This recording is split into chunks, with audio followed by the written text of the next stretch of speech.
Today we're going to be making the grass section for our kind of Starry Night pumpkin landscape. And we want to create different shades of green, and we also want to add in kind of those signature short little brush stroke marks that Vincent van Gogh used in his Starry Night landscape. To begin, you're going to get a pretty skinny piece of paper. It's going to go horizontal or long ways.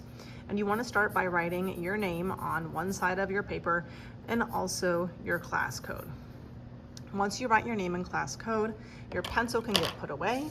You will grab a messy mat and put that under your paper, and you'll make sure that you flip this so that your name is on the back. On your tray today, there is paint, but you actually want to begin again today with oil pastels. You're going to use oil pastels to create short little texture marks that kind of move across your paper. They can be kind of quick, but again, they should be short and kind of all traveling in the same direction, so kind of traveling from side to side.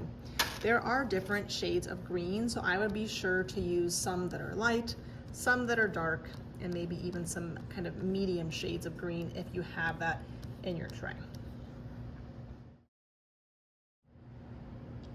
Once you have all of your different texture marks with your pastel, then you're going to paint over all of them, and it's going to hopefully fill in the white space.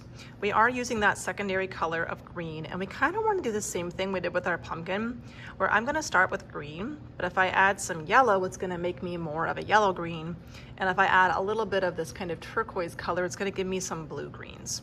So I'm going to start with just my plain green, and usually the wetter that you get it, kind of the better, especially if it's dry to start with. Remember that down here, that's just the white tray. Usually you want to dance kind of on top of the paint. That is where you're going to get your color. The nice thing about oil pastels is they don't really like watercolor, so you can actually brush kind of right over them, and you should still be able to see kind of those texture marks. So I'm going to get some more green. Just going to brush over them. I'm going to clean my brush and get a little bit of yellow. And because my green is still wet, if I blend some of that yellow into my green, it kind of makes me more of a yellow green.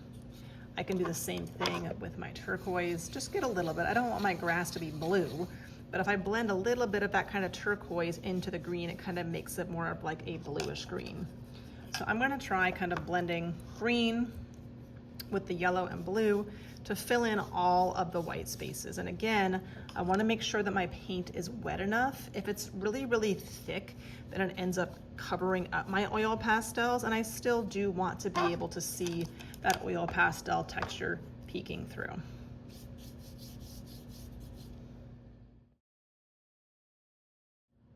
Once I am finished with painting kind of the ground portion of my landscape, I'm gonna leave it on the messy mat because it's kind of wet. And I'm gonna carry the entire messy mat over to the drying rack and just set it on the drying rack so it can dry. And that way my workspace is clean for the next part. Once you've put away the grass portion of your landscape, then you're gonna get back your sky. And we're gonna add just a few more texture marks using this fun tool called Wonder Sticks. We want to kind of remind our viewers of that texture in Vincent van Gogh's Starry Nights. So I have a lot of lines, but some of you guys might not have quite as many.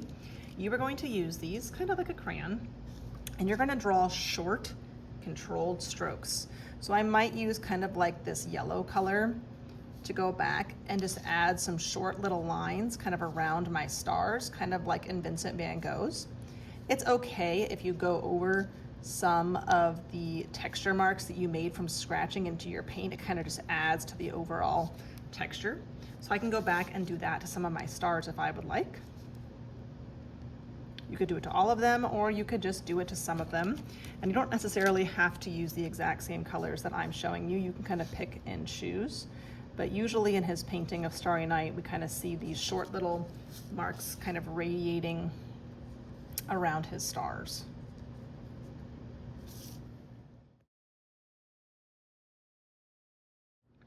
Once you finish with the stars, you can also go back with some of the other colors, and you can create some more lines. Again, we don't want them just randomly across the paper. You kind of start on one side of your paper, and you create a dotted or dashed line that travels around the other edge of the paper. I don't want to do them vertically. I'm going to kind of start drawing kind of like a dotted line, and mine's going to come up and kind of over this star, and it might dip down and go under this star, but it travels from one side of the paper across to the other. And then I can go back and continue adding extra little strokes across my paper.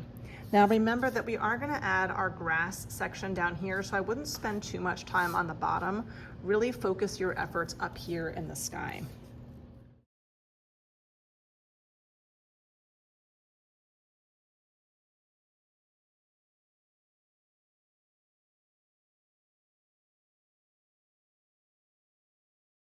As you're working with these Wonder Sticks, sometimes they start to get a little bit low. You can take the end and just twist it to get the end to come out.